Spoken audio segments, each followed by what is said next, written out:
नमस्कार, मैं हूं राकेश कुमार और आप देख रहे हैं पंजाबकेसरी.com। देश में लोकसभा चुनाव से पहले समान नागरिक संहिता यानी यूसीसी को लेकर हंगामा काफ़ी तेज हो गया है।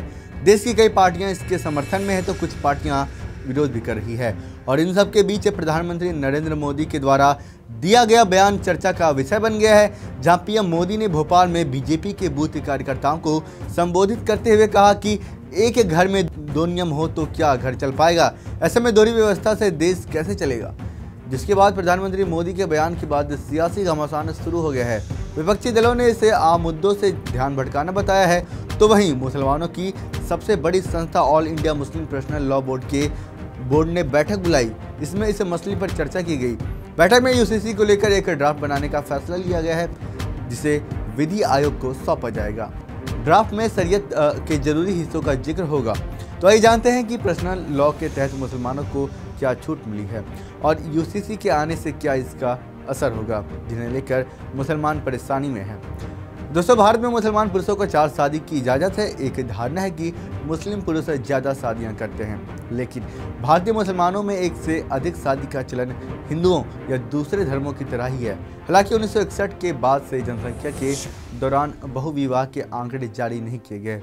इस बारे में नेशनल फैमिली हेल्थ सर्वे का डेटा बताता है कि 2019 से 21 के दौरान NFHS 5 का डेटा कहता है कि 1.9% मुस्लिम महिलाओं ने माना है कि उनकी पति की दूसरी पत्नियां हैं। 1.3% हिंदू और अन्य धर्मों की 1.6% महिलाओं ने पत्नी को दूसरी पत्नी के बाद स्वीकार की है। इससे पता चलता है कि मुसलमान भी अब 4 शादी के पक्षधर नहीं रहे, लेकिन वो शरीयत में किसी तरह की छेड़खानी नहीं चाहते, इसलिए वे यूसीसी के खिलाफ है। तलाक मुसलमानों में तलाक को लेकर अपना शरिया कानून है। शरीयत में इस बारे में विस्तार से बातें भी कही गई है, जिसके तहत मुसलमानों को पर्सनल लॉ में छूट मिली है। शरिया तलाक का कानून भारत में मौजूदा दूसरे धर्मों के कानून या स्पेशल मैरिज एक्ट से अलग है। विरासत मुस्लिम महिलाओं को विरासत में हिस्से का अधिकार इस्लाम के आगमन के साथ ही है, लेकिन उनके बंटवारे का हिसाब किताब अलग है। मौजूदा दौर में हिंदुओं का विरासत कानून अलग है। हिंदुओं में बेटा और बेटी को संपत्ति में बराबर का अधिकार दिया गया है।